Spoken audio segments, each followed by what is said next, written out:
Welcome to Marvel's Spider-Man Miles Morales. This standalone adventure takes place after the events of the original Spider-Man from 2018. If you haven't played that yet, you absolutely should. I'll leave a link to my video in the description. Neither videos will have any spoilers, so let's get started.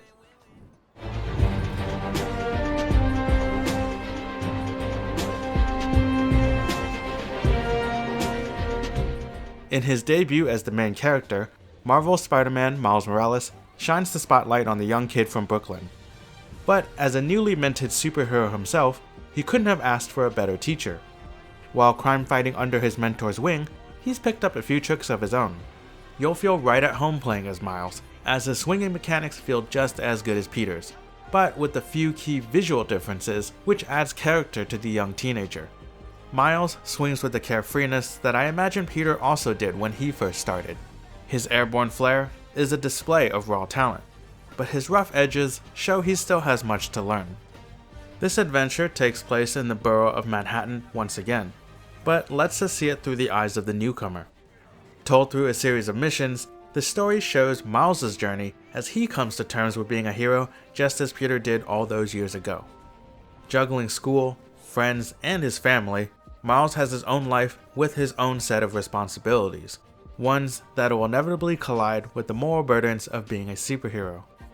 Brought to life by a great cast of voice actors, many of whom reprise their roles, Miles Morales maintains the same high-quality storytelling from the original.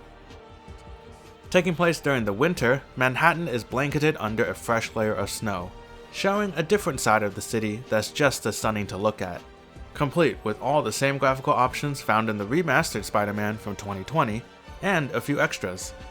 Enabling ray-traced reflections and shadows will require quite a bit of grunt work from your system, but bumps the realism up a notch. As you swing between skyscrapers in the concrete jungle, catch a glimpse of the city's beautiful reflections, and admire the Big Apple from hundreds of meters high.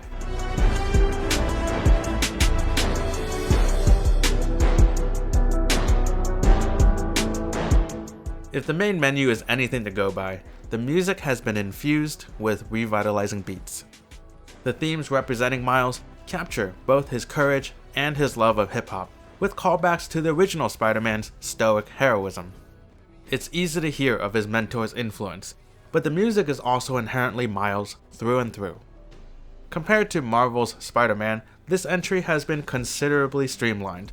The abridged tutorial will make quick work of reintroducing you back into the fold.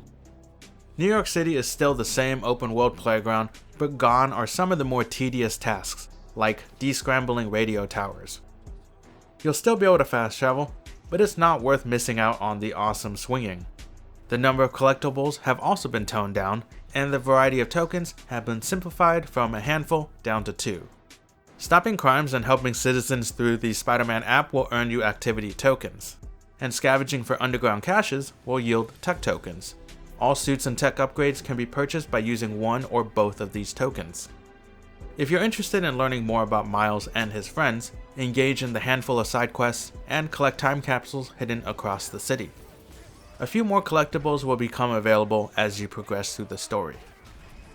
At its core, Miles' frenetic and fluid fighting style remains largely unchanged from Peter's, but he's equipped with a different set of Spidey gadgets, and some new powers of his own that makes him quite unique.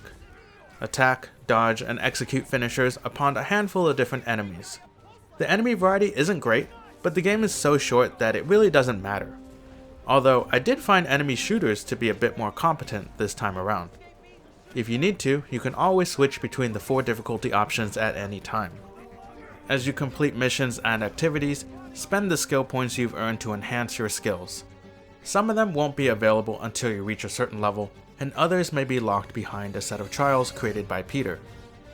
If you're keen on doing a completionist run, know that some abilities and suits won't be available for purchase until a New Game Plus, which will also unlock one additional difficulty mode.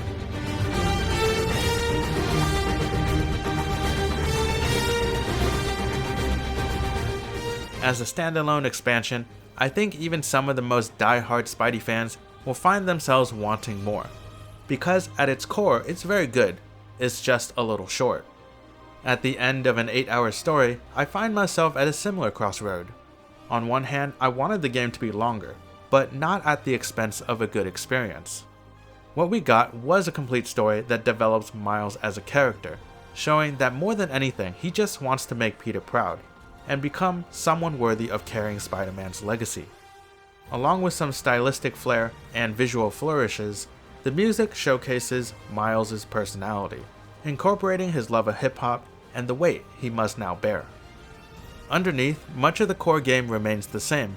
I mean, why change something that's clearly working? The web swinging and combat is just as great as before, and Manhattan is just as stunning during the winter.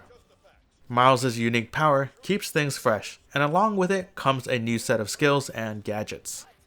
A lot of the game's side activities have also been streamlined, simplifying the token system and taking out some of the more menial tasks.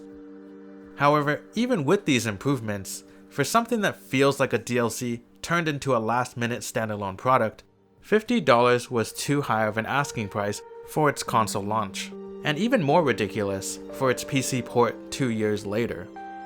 Both Witcher 3 expansions combined cost less, and offer just as much, if not more. But with the sequel on its way, a second Spider-Verse movie, and most importantly, now that the game is regularly discounted, it's as good a time as ever to jump in.